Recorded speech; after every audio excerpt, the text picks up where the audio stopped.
on our rants at the movies, a podcast where we rant about films that may have traumatized you as a child. I'm one of your hosts and jack of all trades, Mono, and spending all day tangled up in string until I fly into her at top speed is my co-host and master of none, Ciara. That sounds about right. Nothing to do with Disney princesses this week, but I made you Dom DeLuise. Yay! And also tied up with string, yeah, very much sounds like my childhood. Well, I mean, the clumsy aspect, definitely. Yeah, you. yeah, and I am very much Jeremy. But yes, we are finally talking The Secret of NIMH. Yeah, the movie I've been trying to get you to watch for 17 years.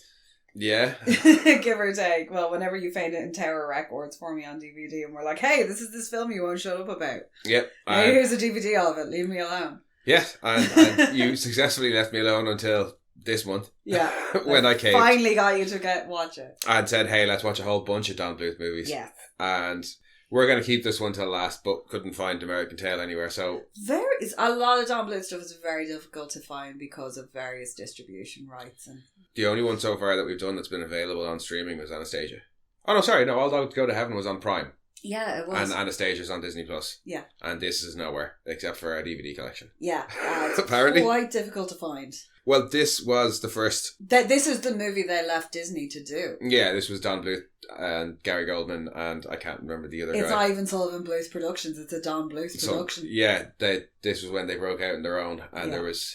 Well, they tried to pitch it, and Disney said, no, it's too dark, fuck off. And they were like, well, we will then. And off they fucked.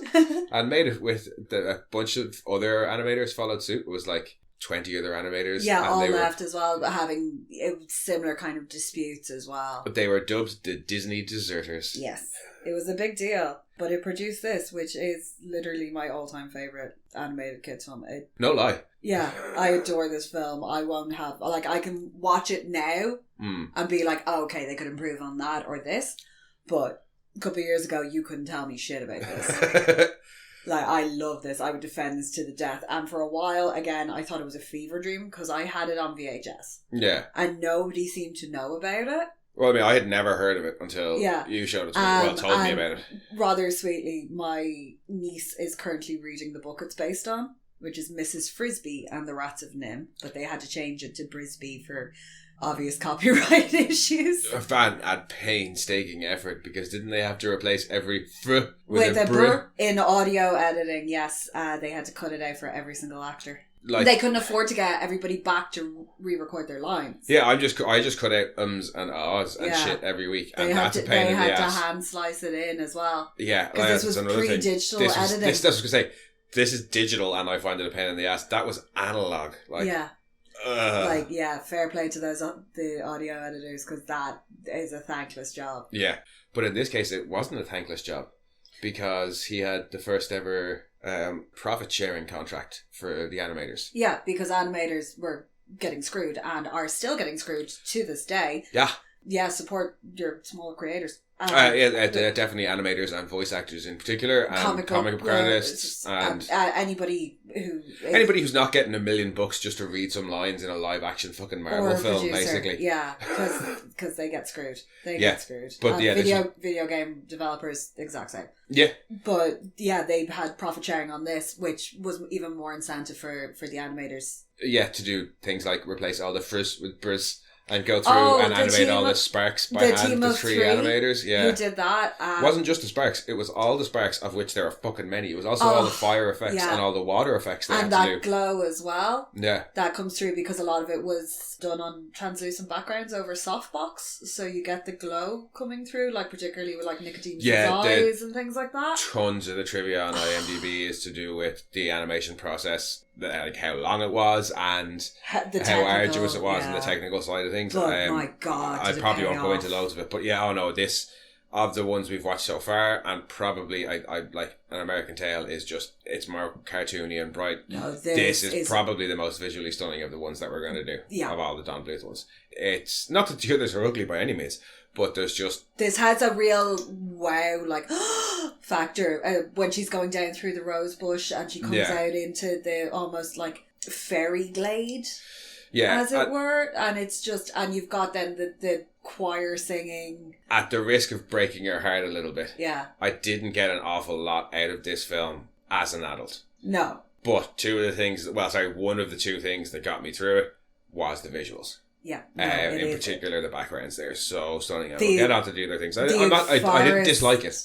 I want to say that. I didn't dislike it. It's just, there's not an awful lot to get out of it as an adult if you haven't watched it as a kid. Like, so you get nostalgia out the wazoo from this one. The second I hear the opening music, I was like, oh, I'm home. And that song has now been playing in my head. The song at the end has been playing in my head for like the last week. Watching it as a fat, balding, middle-aged dude. Yeah. I didn't not enjoy it though. No, it is. It's a very perilous story. Yes, that's one of the other things that I really, really enjoyed about it. But without leaning into like shock horror, it's just the dangers of being a tiny mouse in this environment. Yeah. Like everything is bigger than you and everything could possibly kill you. But we shall get onto all those little specifics that we did like about it in a bit. Shall we go for a summary first? Yes. When widower and field mouse Mrs. Brisby's son Timmy falls ill, she thinks that's the worst of her worries. But when she finds out he has pneumonia and can't be moved until he's better, she realises her troubles are just beginning. With moving day fast approaching, Mrs. Brisby has to find a way to keep her son safe but get him moved. To do this, she enlists the help of a useless crow, a terrifying owl, and some mysterious and highly intelligent rats who seem to share a past with her deceased husband. But with a farmer's tractor and a vicious house cat in their way, will little Timmy be saved by Mrs. Brisby and the rats of NIMH? That's the story. Don Bluth animated films are hard to summarise short, apparently. No, it is like they do tend to pack a lot into them. They really fucking do. I wrote a lot of notes for this. There is like no dead space at all. The story just goes boom, boom, boom, boom, boom. There's no hanging about. Because this is what, like an hour and 20 including credits or something like that? Yeah, and it bangs it out as well. Like I hadn't realised just how quickly it moves. Like on the first watch, I don't think I realised... Well, I saw how short it was, but I kind of then forgot and was like, oh yeah, this is all set up. And then we paused it and I was like, there's only a half an hour left in the film. Oh, this film, not that it's all set up, but like one thing just keeps moving into the next. Yeah, really it just smoothly. all leads into each other. Yeah, no, it's really, it's very well paced. There's no dead space at all. Yeah, from the very start of it, you're introduced to this like idyllic little farm setting. You've got your house and the washing line and it's all very white picket fence and it focuses in then on a field with a big stone in it. Yeah, you get introduced to Mrs. Brisby straight away. Well, no, actually the field that she lives in is on the other side of the house to the field with the old combine harvester in it that Mr. Aegis is in. Yeah, so it zooms in on the thresher first rather than her house because that's we see her pretty much straight away. Yeah, and the very first thing she's doing is going into a big spooky dark place and then there's a big explosion. Yeah, and an angry sounding dude inside. Yeah, I love Mr. Aegis. Why does he so unbelievably fluffy? It's nice because it kind of you nearly get immediate categorization and characterization for everybody in this film. Yeah. So straight away we don't know why she's going in, but she's afraid to go in clearly, but she's going in. Yeah, and then you find out it's because her son is sick. Yeah. He's grumpy and cranky, and that's pretty much how he is the whole way through the film, but willing to help. Once he finds out that it's the kid who had the spider bite. Yeah. And he's like, oh, okay. And then what we don't know as an audience yet is that there is a connection. There is a connection there. There's a connection there as well between Mr. Aegis and the Brisby family. But she's willing to put all her fears and everything aside to do what she needs to do for her son. And Mr. Aegis is the best person to go to. He's kind of like the local apothecary. Yeah. Seems to have a weird grasp on technology. I love his laboratory. I love the giant ladybug that he has to like shoo off. Well, it's not giant, it's proportional. Well, no, I know, but he's like shoo, and then he just picks it up and throws it. Yeah. And there's like there's like a dragonfly there as well, and there's something weird climbing up behind her that she sees and goes, ah. Yeah. It looks like a hairy molly. They took an awful lot of care to keep scale. Yeah. In this, with the exception of, say, the rats themselves. The rats kind of vary in size, but then again, rats do vary in size. But the mice in the shoe are about the same size, and compared to the crow, compared to the cat, compared to the rabbits, compared to like everything else. The people, the bird cage, everything that... Yeah, they actually kept it all to scale. And it helps with making it that bit more of a realistic world. Like, hey, no, it's talking animals and stuff. But even everything that they've repurposed to use, like they're using a thimble as a bathtub because to a mouse... That's a bathtub. Yeah, no, but you remember when we were watching, is it Zootopia?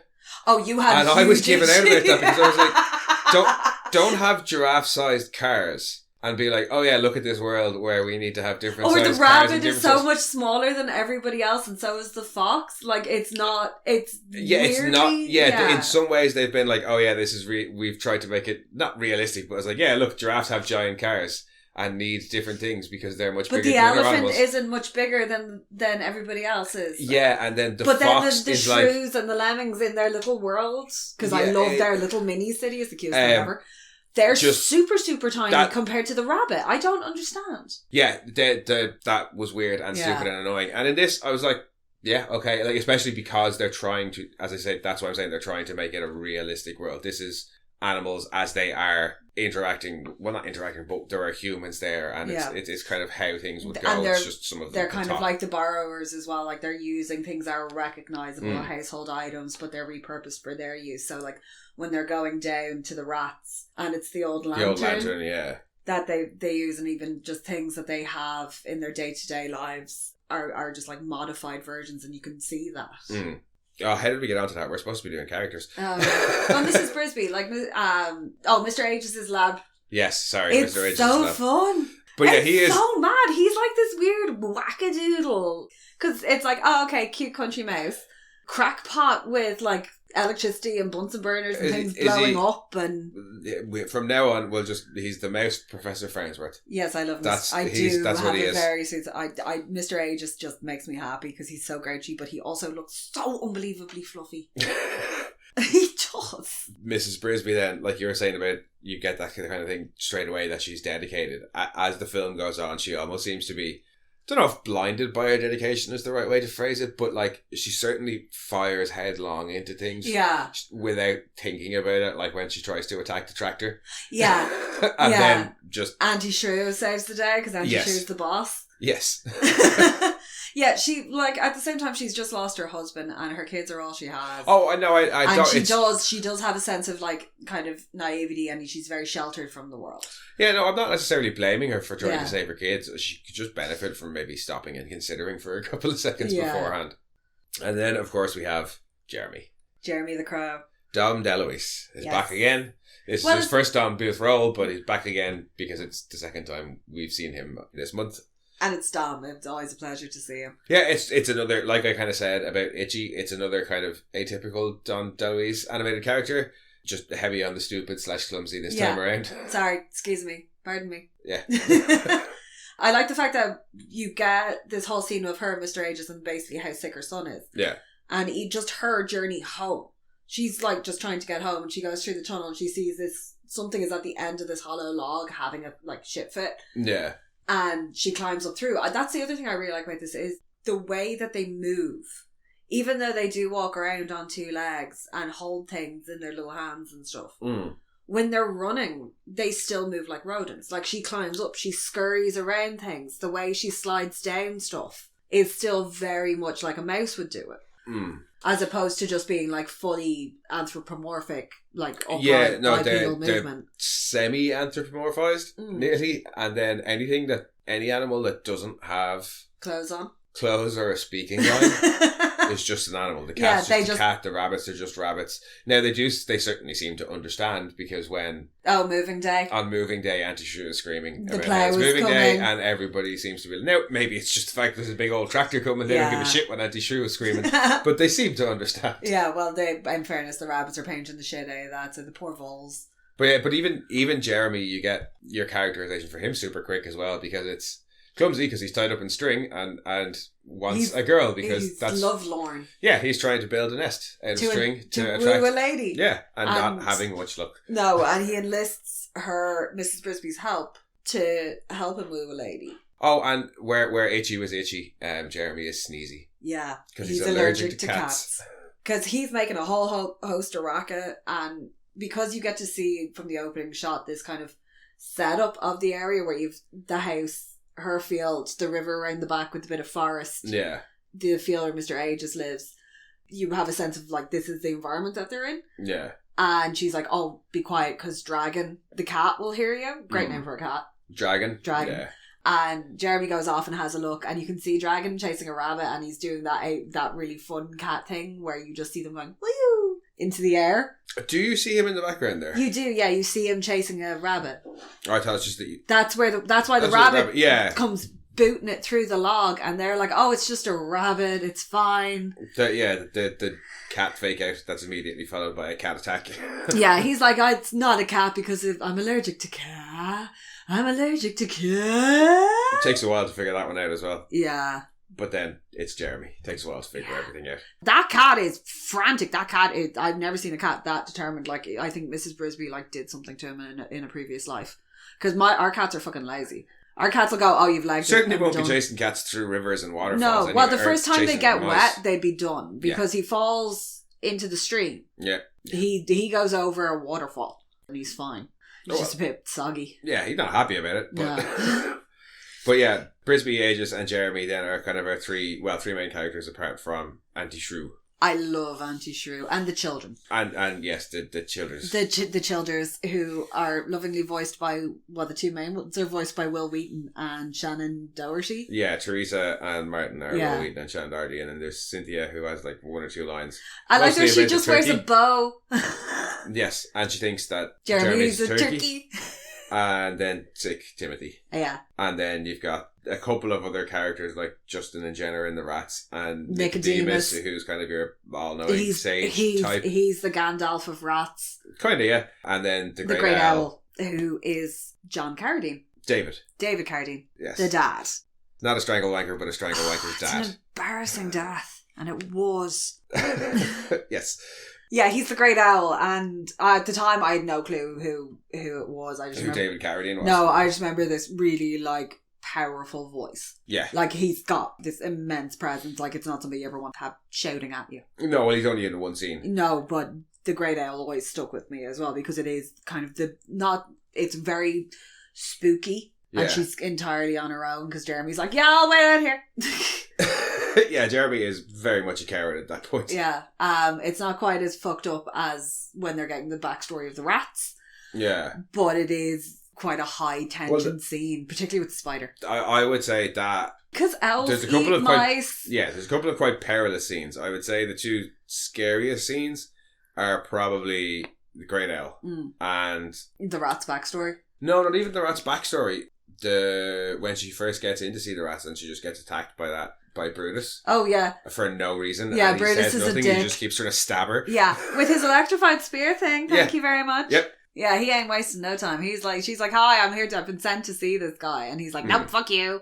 And it probably seems like a lot of characters for a kid's film, but it's really only, for most of the film, it's Miss Brisby. Yeah. And then she interacts sometimes with Mr. Aegis, sometimes with Jeremy, sometimes with Auntie Shrew, yeah, sometimes with the kids. It's following her. But we're following her throughout from start to finish, Well, and Nicodemus, because he's the narrator as well of it. He's a real old rat.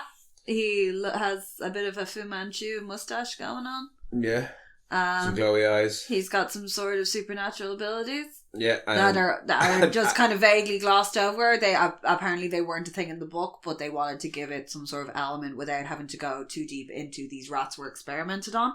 Because NIMH is the National Institute of Mental Health, and that's where these rats escaped from. Yeah. And they got some funky shit going on. Yeah, so it's easier to just kind of go, well, there's some magic involved because... Yeah, we're not going to go to... Because the scenes in NIMH, like the dogs crying and the monkey, it's heartbreaking. And yeah, no, it's not a nice massive scene. Part of the hippie that I am today, because it just and it was like I understand in that it has to be done for mental health testing and things like that. A very good friend of ours actually does that. But he loves them rats. He loves those rats, and it breaks his heart. And if he could take them home, he could, but they can't because But that had a huge, very profound effect on me as a child. Was them animals in cages? Yeah, didn't work. That combined with Gremlins 2. Why Gremlins 2? Because there's a testing facility in the tower in that they get into, and I always thought the Gremlins would eat all the dogs, and it made me really sad. You have a laundry list of traumatizing things that you watched as a kid to do animals. Tarka the Otter. Oh God. Animals of Farthingwood. That was a TV show, and I'm not the only person who thinks that was traumatizing. I'm not saying it wasn't. Just it's part of your laundry list. Yeah. What else is there? The other one where the rabbits get myxomatosis. Oh, Watership Down. Watership Down. What else am I missing? There's got to be other... you just seem... I loved Fantasia, though, as well, because I was a really weird kid. I watched Fantasia for, You watched Fantasia and cartoons about animals dying, yeah, apparently that was my jam. And Care Bears. Well, I mean, you got to have something light and fluffy in there to balance out all No, have you ever death. seen the Care Bears movie? It's about, like, basically depression taking over the world. And the Care Bears losing their power. So, yeah, that's fun. Fucking hell. I know. My parents, I think, hated me. Oh, yeah, I was beginning to think maybe they did. Or just sit down and watch that. They weren't monitoring what I was watching at all. They probably should have. Well, no, because this shit wasn't on TV, because I didn't see any of this stuff. Like, they had to buy you this shit. Which? All the traumatizing stuff. Yeah. I didn't see any of it. A lot of this was courtesy of my grandfather giving me, like, random videos that he thought were, like, kids' films for Christmas. Well, I mean, maybe he should have watched them first. No, he did gift me this, so I can't be... No, there are definitely, like, good... I'm not saying all that stuff is shite. I'm just saying it's an awful lot of traumatizing animal death for one child to be watching. I know, but, like, if you look back at Disney as well, like, there was a lot of... Bambi. Yeah, but I mean... As I said in the... Up until the 90s, Heaven, it was okay to traumatize kids a bit. Well, yeah, but as I said in the All Dogs Go to Heaven episode, the Disney tends to be one large hit of sadness, and then you move on. Yeah. Even in the older ones. Yeah. These ones keep going at you. Yeah, and like, I more power to them for it. Because it does make for better films. No, this has a happy ending. There's times when you really don't think it's going to get there. No, yeah, the peril is strong in this film. Yes. It and really it's not is. just, and there's, because there seems to be some whole big, like, power struggle going on with the rats as well. So you've got this equal tension going on among the group that are supposed to be helping her. Yeah. They've got their own agenda going on. They don't delve into it too much, but I would say they go into it just enough. Yeah. They basically, her husband was in NIMH with them. Yeah. So he saved their lives. I think he was able to squeeze out an open event that allowed them to escape. Yeah. So they were saying, like, the least they can do to repay him is move her house. Yeah. Jonathan Brisby, because he gets a first name. She doesn't get to. She's only ever referred to as Mrs. Jonathan Brisby. But the fans have named her Mrs. Elizabeth Brisby because she was voiced by Liz Hartman. and it was one of her last roles. I'm not sure that it was her last role, but certainly after she passed, the fans decided once and for all, no, Mrs. Brisby is Liz Brisby. Yeah. Though, that said, for not having a first name, the second name gets her very far. Oh, Brisby, yeah. Brisby opens a lot of doors for her. Because the Great Owl is like, move your kid or die. There is no other choice. No, I'm sorry. When they arrive at the Great Owl's tree, also the way the backgrounds are done for that forest, where it's like washes of colour and then very light detail building. There's a couple of bits when Timmy gets his medicine and you kind of zoom out through the window. Yeah. That's gorgeous. It's such and a beautiful background shot. The matte painting with the sparkles on it. When they get to the Great Owl. Yeah, when they're going through the forest and it goes from the green to the red, but you just get these kind of outlines of trees and nothing's kind of solid. It's all like it's coming out of a mist. That's another really, really beautiful one. And then mostly all the kind of background stuff when she's going into NIMH. No, that's not. Into where the rats are. That's under the rose bush. In around the rose bush with all the sparks, and it's just such a damn pretty film. But it like is. All the backgrounds, no, they're gorgeous. They're all drawn stunning. with such like attention to detail, and then they just kind of. It never draws your attention away from the characters either. No, it's always just enough. Like, it'd be very easy to make the forest look very cluttered, but the way they've done it, her on the back, Jeremy's back is still kind of centered. There's nothing pulling too much focus. Yeah. But I do love it when they arrive at the Great Owl's tree and they're debating going in. And he's just like, come in or go away. Oh, and both of us looked at each other and just went, Malcolm Tucker, come the fuck in or fuck the fuck off. Yeah. Yeah, because Jeremy's reassurance, because she's all like, owls eat mice. Yeah. Like, genuine concern. He's like, not at night. They don't eat mice at night. Allow me to take you there at nighttime. Yeah, just as it's getting dark. I like when you're going into his tree, there's like skeleton, there's like bits of animal bones. And then the spider appears and you're like, oh fuck, the spider. And then something stands on the spider. That spider is so horribly squishy and just with the mandibles and just, That was when he squishes, it's really like... That was a very hyper-realistic squish sound. Well, yes. It's a squish sound. Yeah, that really was. Props to the Foley artist. Yeah. What I love is if you the more you watch that scene, you can actually see the great owl. Because the spider climbs across him. It comes down. Sorry, I remember the second time we were watching it, I was like, oh, look, there he is. Yeah, and it's really weird because his head's upside down, and then the eyes crack open, and he has those incredible glowing eyes. And then his head does a 180. Not like around, like, yeah, it's weird, and it's crunchy. Spins on the y-axis. Yeah, and there's crunchy noises, and he too has a bit of a Fu Manchu going on. He does. Yeah, I think old wise things. Yeah. But the inclusion of the limp for him was actually, it's a really nice touch. Yes. Because when he came in to record his lines, Don Bluth didn't realise, and he came in and was this quite frail, old-looking man with a limp. At late 80s, I think, at this point when he did it. But then he delivers this really powerful performance. And Don Bluth was so impressed, he thought to include the limp as part of it. Yeah, and it just adds this grace and this frailty to this extremely powerful and revered character. Well, also, given that all the characters seem to speak of the owl with great reverence, and it is proper in the wild, as we talked about, things are a bit more realistic. A limp owl probably wouldn't survive. Unless all the other animals love him. Yeah. Or fear or respect him. You know what I mean? And he's getting old and arthritic, and like he's not going to be able to perch properly. And I like the fact that even as he's making his way out, he has almost like cobwebs. It's almost like a little regal kind of cape of cobwebs that even as he flies away, it doesn't leave him. But when he flies away, then they've animated that so beautiful and gracefully. It's like, oh yeah, he's still a proper owl. Yeah, but he opens out the wings and kind of shakes, and you're like, yes, and off he goes. And then he's like, what are you saying? She's like, oh, I have to move my house. And he's like, great, to where? And then she just mumbles some shit.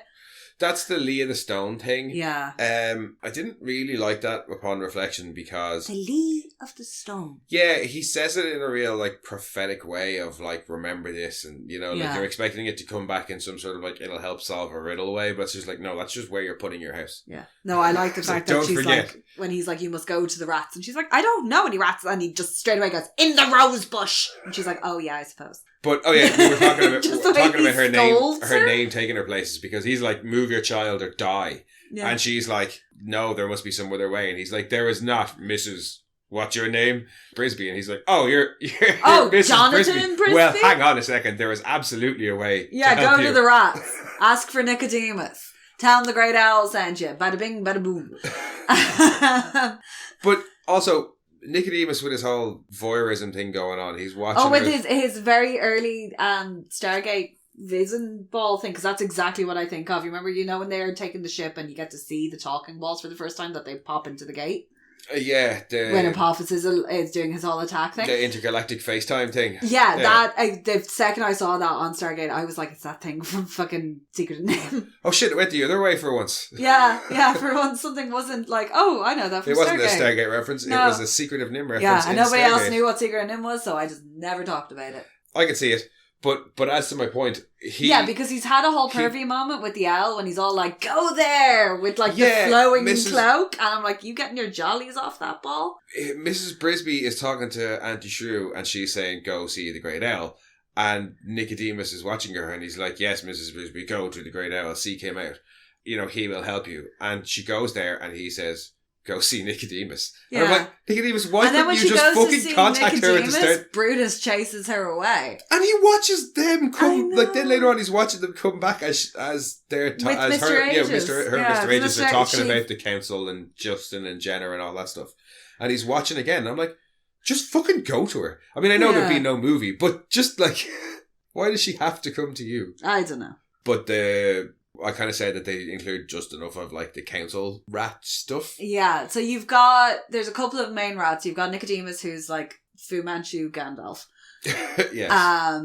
Justin, who would, if this was live action or if this was, whatever, he's pretty handsome army boy who's like saves the day hero. Yeah, well, he's the I don't know if he's supposed to be like Nicodemus' second in command or anything, but he's certainly the audience viewpoint for Nicodemus's plans. Like if Jenna's against it, Justin seems to be the one who's all behind it. The rats are planning to move because they can't stay there because NIMH's onto them. They know too much, is how they describe it. They can't live as rats anymore they know too much. Also they're stealing electricity and they know they're going to get get found out, so they want to get gone. And Jenner's like, nah, let's stay here and continue stealing this shit. Yeah, Jenner's a dick. Jenner is a dick. And he's got some of the best eyebrows of any of them. They leave his head on occasion. And I don't actually have the actor's name. I can't remember who it was. But props to him, because after he saw like a rough draft of the film or whatever, he came back and he recorded all his lines because he was so impressed with the animation. He wanted to up his performance. Yeah, no, because Jenner is like really sinister and conniving and not above backstabbing.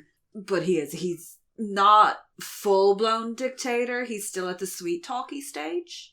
Yeah, when he's like, oh no, we'll help you, Mrs. Brisby. Yeah, Don't he's worry. doing just enough to kind of keep everybody on board. Oh, but nobody believes him when he's saying that to Mrs. Brisby. No. And the first thing he does is like, oh, we're going to be moving a cement block. Oh, accidents happen. Also, the rats have a really impressive knowledge of block and tackle. Well, I mean, they're supposed to be super smart. Yeah. And when we get the backstory from Nicodemus... Oh, just one day they can read. Yeah, they get their injections, and he says it makes them super... that's what made them all intelligent. And, yeah, one day after the injections, he looks across at one of the other cages and reads the instructions for how to open the cage. And I'm like, so it's not just that you're super intelligent. You don't even need to be taught shit. Yeah. you just look at words and understand them. The backstory is really, really sad, but the sequence after they're injected, where the rat's like huddled over and it's flashing black and red, and then you start to get the fractal spiral and stuff. Oh, and the DNA. Yeah, and it's very, very much the tunnel scene from Willy Wonka. Yeah, not quite to the full scale madness of the Willy Wonka tunnel scene, but it does have less scary, more trippy. Yeah, it's very trippy, but no, the music's really fucked up though. If it didn't have, because the music's very on edge and what I found like panic inducing almost. What I found more upsetting was the is it 9 rats that just get blown away in the ventilation system. Yeah. It's like those poor mice. Or sorry, 9 mice, because it's 11 mice and 20 rats get injected. Yeah. And 9 mice get blown Mr. away. Aegis and Mr. Jonathan Brisby are the only 2 mice that survive, because the rest get blown away in the ventilation system. Well, they get sucked away. Yeah, because they were just ordinary. Yes, please. They were just ordinary rats that got rounded up. It's one of the only things, and you kind of couldn't have the film without it. But when they're given the explanation as to how it made the rats and the mice so much smarter, I was kind of thinking, so what's the deal with Auntie Shrew and Mrs. Brisby? How come they can talk? But she does say that Jonathan taught her how to read a little bit. Yeah, that I did like that addition. I just love Auntie Shrew. Well, but like I said, there wouldn't be a film if the rats and mice of NIMH were the only ones that can talk. Yeah, Auntie Shrew is like the local busybody. Yeah, when you first see her, she's all like, woe is me that I have to be the one to go around and let everybody know when moving day is. But it's like, you pretty much seem self-appointed. Yeah. Now, like we said, she is a badass because she single-handedly takes down a tractor. Yeah, and she like, when Jeremy comes to tell the children, she's hogtied him, basically. She's got him hogtied. And then when she's giving it loads about how if the rats show up, she'll give them what for. Well, do you know who she should have given what for to? Who? That little shit Martin. Oh, backhand! He mouths off to her something fierce in the first scene that she's in. I do love, that's one of my favourite lines from her, is that boy is a brat. But the way she says brat, because she can roll her R's. No, see, you might quite like that line. Yeah. I have heard that line said to my mother about me.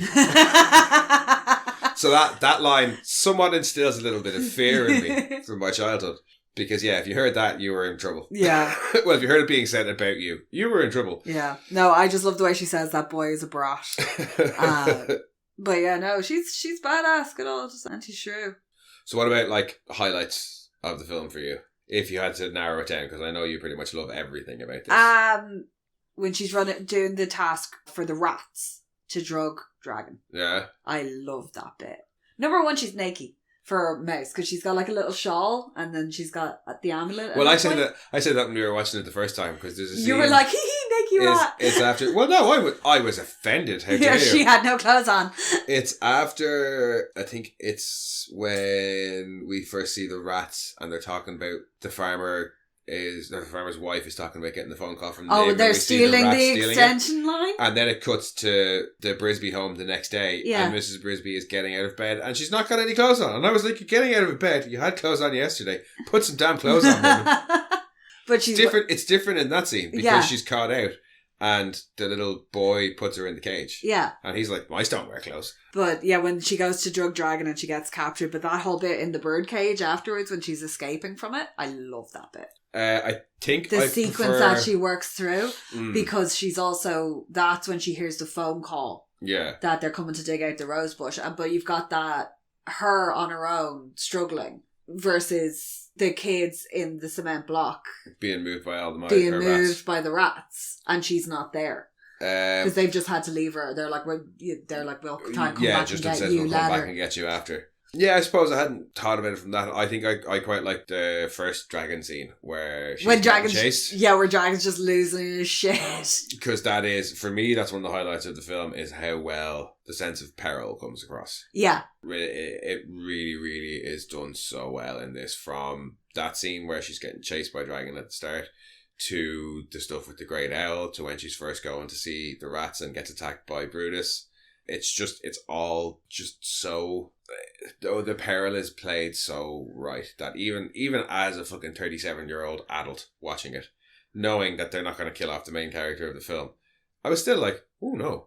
Yeah, no, you do get a little bit like, oh no, because everything, she's so tiny. Yeah. In this huge world, and it's like, even when they're in the boat going to under the old mill and the old mill is collapsing, that's still like, because they're so itty bitty that even like bits of rubble falling from above are enough to kill them. That was something else that I really did like, and it's not something we've talked about much this month, is the world building. Yeah. In this, because it is supposed to be, like you said, it's teeny tiny little creatures. Yeah. But they don't hammer it home too hard, but a couple of times throughout the film, they do remind you, this mouse is only trying to move from, kind of one side of the garden to the other on this day. It's not even, because you see the tractor broken down and you see the stone. Yeah. And you know that the tractor's broken down, or the plough's broken down right next to her house. And just how far they have to move it. But they're so tiny. But at the end, when they give you the zoom out and you see the thresher, which was the start of the film, where she went to see Mr. Ages, the house, and then where the tractor broke down, which was the old house, and where the new house is, and you get the full shot, and this whole big epic journey that you've been following them on has really only taken place in about maybe an acre of land. It's larger than Honey, I Shrunk the Kids, because that's just in the back garden. Yeah, but as I say, they don't hammer it home, but a couple of times they remind you throughout the film, and I really, really like the way they've done that. And like you were saying, she's got a thimble as a bathtub, and they use like acorns and things like that. They've used things, and she's living in a cinder block. Yeah. And they, like, Mr. A just lives in the old thresher, and they all have these various things. Well, they do. Yeah. Because when it's moving day, they seem to be the only animals that have to do any moving. All the rabbits and other... The partridges are just gone. Yeah, all the birds just fly away. The rabbits just leg it. Ain't nobody else trying to, like, move. Yeah, the shrews or whatever. Their I think belongings. it was a shrew or a gerbil. I'm not... Because it's supposed to be, like, North American. Some other rodent. Small animals. I'm not 100% what's what. Because something sticks its head out of a pile of bones. I missed that. Yeah, and I was like, I don't know what you are either, because I think American badgers live in trees. But nobody else seems to have a house. Even Auntie Shrew with her lovely woolly super long scarf that always looked really cozy, and I always wanted a scarf like that when I was little, because it's huge. Yeah. It just looks super cozy, like you wrap it around yourself 4 times. But yeah, I really, really, really like the way they built the world of this film, of having the tiny and the big work together. Yeah, that's why I really like the kitchen scene, because you do get a sense, because when they're keeping her in this little bird cage, and she's hanging up high, and the world, and she's looking down, and everything is just miles away from her. Yeah. Also, that tiny little crack in the floor she gets in and out through. Well, that's the whole thing. The rats can't fit through. Yeah, they can only get their head through. That's why they need a mouse to do it. Yeah. Oh, do you know what else I did really appreciate about this? What? The lack of songs. Yes. There's only one. There's only one, and boy, do they get their money's worth out of it. Well, in fairness, look who it was written by. And yeah, as we discovered at the end, we were watching it when the credits roll and the song plays and there's vocals over it this time. And I was saying it sounded like a very nasal Gene Wilder. Yeah. And then we looked him up, and his name is Paul Williams. Yes. And he has done everything. Fucking everything. Singing, dancing, acting, you name it. Songwriting. He wrote for a lot for the Carpenters. He like has written like smash hit after smash hit, and he wrote the lullaby, the words for this, and it's just it's beautiful song. Well, wrote the song for this is a composer as well. Yeah. Like does movie scores. Is the voice of the Penguin in Batman the Animated Series. Won a Grammy in 2014 for Best Album because he appeared on Daft Punk's album that year. The dude just has credits out the wazoo. Yeah, no, the song, I hadn't heard it in years, came back to me immediately. Yeah. And it's one of those ones that gets in there and it'll rattle around your brain for a little bit, but you don't mind it because it's such a lovely little song. I still got Once Upon a December from last week, unfortunately. That's okay, the Rasputin song stuck in my head before this one. But yes, no, this one, not a musical. No, surprise. It's one of three that isn't. It's this, Titan AE, and... I think is it not just this and Titan AE? No, there's three of them. Oh, I forgot to mention Derek Jacobi voices Nicodemus. Well, we didn't really mention anybody except for Dom DeLuise and Stranglewank's dad. Oh, but yes, Arthur Mallet was Mr. Aegis. Yeah. Derek Jacobi is Nicodemus. Again, has been in everything. Yeah.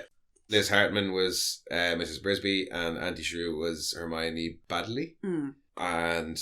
Paul Shanner was Jenner. Who? Paul Shanner. Shanner? Right. Yeah, I'm probably pronouncing that wrong. He did a damn good job. Oh, and while we're on the subject of... Well, we're on the subject of Batman the Animated Series. Yeah. Bruce Timm animated this. Yes! Well, was one of the animators on this. Yeah, he's there as, I think, Bruce, like J. Timm or Bruce W. Timm? Bruce W. Timm. Yeah. Going through the credits going, I know that name. How about things you didn't like? Things I don't like about this. The kids can be grating to a degree. They reminded me of the kids in Disney's Robin Hood for some reason. They look like the bunnies, they really do. When they're playing badminton and they all come out and there's the little kid that's the turtle. That's just really cute. Yeah, they can be a bit grating, but that's, I think, the age that they're at as well, because you've got... Or the age we're at. I think they've always been kind of grating, though, because it's small children being shits. Yeah.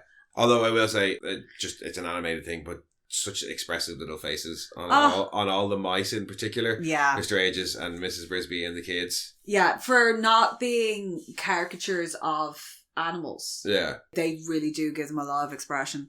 Not like that live action Lion King where they don't move at all. It's really weird. Never seen it, thankfully. No, for me, I think there's nothing really like specific that I didn't like. I didn't like that Lee of the Stone bit, but that was just because it was framed as if it was going to be some sort of like sage advice, as opposed to like... No, the plough can't get under there, so as move opposed your to house building there. Instructions. Yeah. And other than that, it's just that I found, personally, there wasn't an awful lot for adults to get out of this film. No. But that's fine, it's not made for adults. No, you know what I mean? Other than that, there was nothing really that I disliked about it. It still holds up well. It's still a really good kids film. Like I say, the peril was one of the things that really stood out I for me. have an issue with a presumably government body making a phone call that late at night. Oh, I have nitpicks. Who the fuck? Don't Yeah, get we're me going to wrong. show up in the morning and just dig up your rose bush. I'm sorry I got you out of bed. Like, what government office is open past 5 p.m? Yeah. It never struck me until now that I was like, he's in his pajamas and he's after getting out of bed to answer this phone call. Yeah. What the fuck? No, I have said, yeah, there's just a couple of silly nitpicks. Also, the first time Auntie Shrew opened her mouth, I was like, Mrs. Doubtfire? Because she does kind of... Yeah, no, but she's the ballsiest one out of the lot of them. Oh, she fucking is. I'd like to see Auntie Shrew, and the Great Owl having a spat. That's just my own, I would... Actually, I feel like Jeremy didn't have an awful lot to do. Well, Jeremy doesn't really do... He does things and he doesn't do things in this film. No, I think he was just kind of there as a quirky sidekick and they didn't really... He may have had more to do with it. It depends. But it's Dom DeLuise, so... Yeah, I've never read the novel, so I'd be interested in seeing... I'm waiting on my niece finishing it so I can borrow it. So I'd be interested to see on how different the characters are, especially considering it's, this came out in 1982. Yeah. And speaking of Dom DeLuise, one of the bits of trivia in here that I loved was he brought his granny. Oh, of course he did. She doesn't speak a word of English. Yeah, but that's it. She was 80 years old at the time. Oh. Sorry, it was his mother. She also just didn't speak English. Brought in some of the recording sessions, and whenever he swore, he'd make a mistake and he'd start cursing. or if he was ad-libbing and it veered into profanity, Don Bluth would just stare uncomfortably towards his mother and then back at him being like, stop cursing in front of your mom. And Deloise was like, A, she's deaf, B, she can't hear me, and C, she doesn't understand a word of English. Yeah. And I believe her cooking is delicious because that's what a lot of his cookbook, eat this and eat this too, and also eat this. Or now eat this, I think is the third one. Eat this now. Are all based on like her recipes and like his old family recipes and stuff like that. So I believe she was an amazing cook. Yeah. Some people brought animals to the studio. Well, like one of the animators did have a pet rat, brought him in. Waldo. Yeah, and he had like little runs around the offices and stuff. He was free running because rats are incredibly clean. Yeah. If you've never had one, they're amazing pets. They're easily toilet trained and stuff like that just because they're they just had them running around the studio. They're incredibly fastidious, so they'll always go back to their cage to go to the bathroom because that's their bathroom. So you can have them free running, they're fine. Julie Andrews wasn't impressed. No, she swore like a sailor, but it doesn't came over one day for a tour of the studios and freaked the fuck out when she saw the rat. Yeah, but it doesn't take much to make Julie Andrews swear like a sailor. Yeah. And one of the people involved in production rescued an injured owl from the LA River. And after taking it to a vet, they kept it in a cage while it was recuperating. And it served as a model for the great owl. Yeah. And then they released it. Movie saved lives. Yep. Well, animation saved lives. Apparently after they released it, it landed on a roof about a mile away next to another owl. And then the two of them flew off together. Aww. So I wouldn't be surprised if that's why they ended the film with the little animation of the two birds flying away. Yeah. Oh, completely unrelated, but really cool. Yeah, Don Bluth has a thing about ending films with like one of them finding random love lady. Yeah. They've all got Pepe Le Pew girlfriends. This one is while she does kind of launch herself at him in much the same way as the lady bat did. I think she understands consent a bit more than the lady bat from last week. No, the lady bat did not understand consent. I love the fact that they've managed to tie her feathers up in such a way that it's that 80s side ponytail. That really bouncy, like, yeah, it just... No, I know what you're saying, but, like, at least they didn't give her tits. No. Because if that was a modern movie, they'd just be like, give that crow some tits. That's how we'll tell like, it's a girl. the only thing, you can't really tell until they open their mouths in this. The girl crow doesn't say anything. She just laughs in a girly, laughy voice. Yeah. But yeah, it's full of the usual Don Bluth trademarks as well. You've got an object of importance. Yeah. Which is the fucking palantir. Because when she touches that amulet at the end and uses it to raise the stone, she fucking pippins it and like burns her hands on it. Yeah. Well, he says it's like it's all to do with like when he's gifting it to her and talking about sacrifice and shit like that. You've got your emigrating protagonist. You've got your semi-orphans. Yeah. Everybody on the go everywhere. Yeah. Oh, and the title sequence, this one's just for us. The title sequence is apparently inspired by Howard Hawks' production of The Thing from Outer Space. Yeah, when it burns The Thing in from Another World. As it burns in. Yeah. With Secret of NIMH, which is one of my favourite films. Yeah, those are some of my favourite bits of trivia. Yeah. Rats, owls, cursing at Italian grandmothers, and The Thing from Another World. Anything else before we wrap up on The Secret of NIMH? Not really. Anything that I like, obviously, this to me will always be fantastic, and visually it's still stunningly beautiful. Oh yeah, no, it's definitely the prettiest of the ones we've watched so far. It is quite dark because a lot of it takes place either at night or underground. So, but like All Dogs Go to Heaven, not too dark to see. No, and then when you get these kind of shimmer glitter effects, it just elevates it all. Yeah, what would be quite dark and oppressive suddenly becomes precious and sparkly. Yes. It's got wicked good sparkle. Oh, Mrs. B, you gotta give me the sparkly. I need the sparkly. Oh, ladies love the sparkly. And poor Jeremy just wants to know how to get along with women. Yeah, that's all. And he asks a lady who was married because he's like, you know.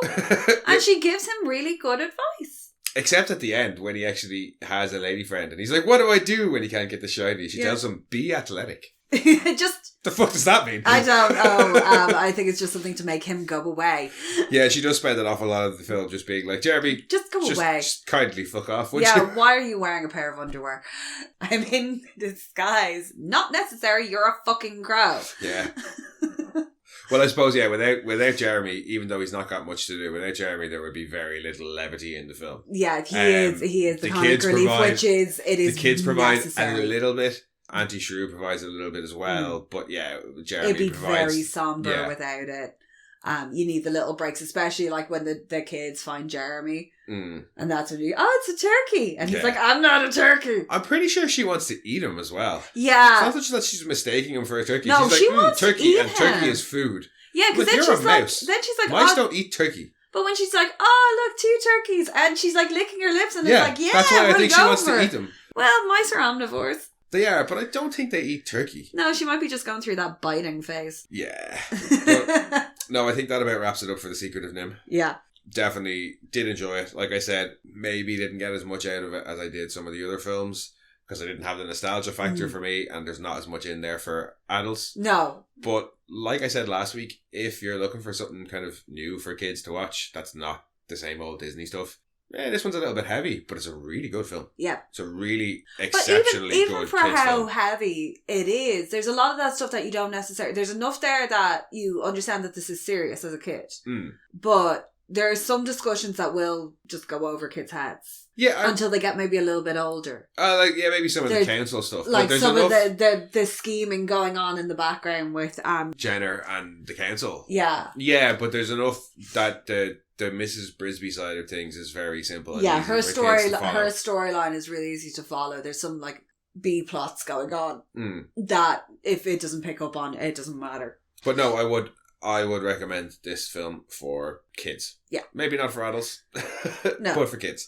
It's definitely a really, really good kids film. And I kind of wish I had seen it as a kid because I would probably be like you and I would have a lot of nostalgic love for it had I seen it when I was little because I really, really enjoyed this rewatching. Is a lot of people who are like our age, The Land Before Time is their version of this.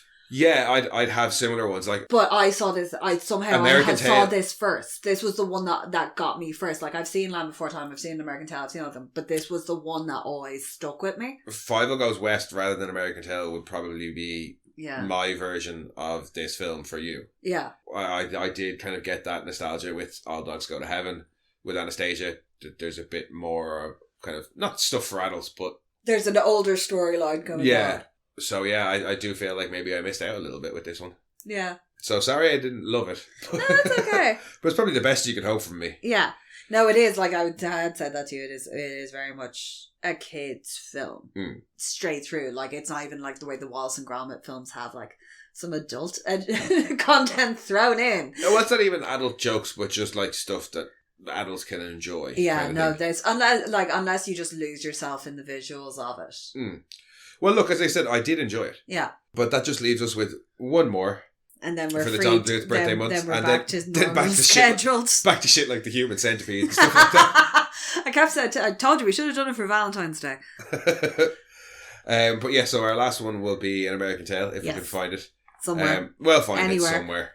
But in the meantime, if you would like, you can head back and listen to our 2 previous Don Bluth episodes or any of our other random fucking schlocky episodes.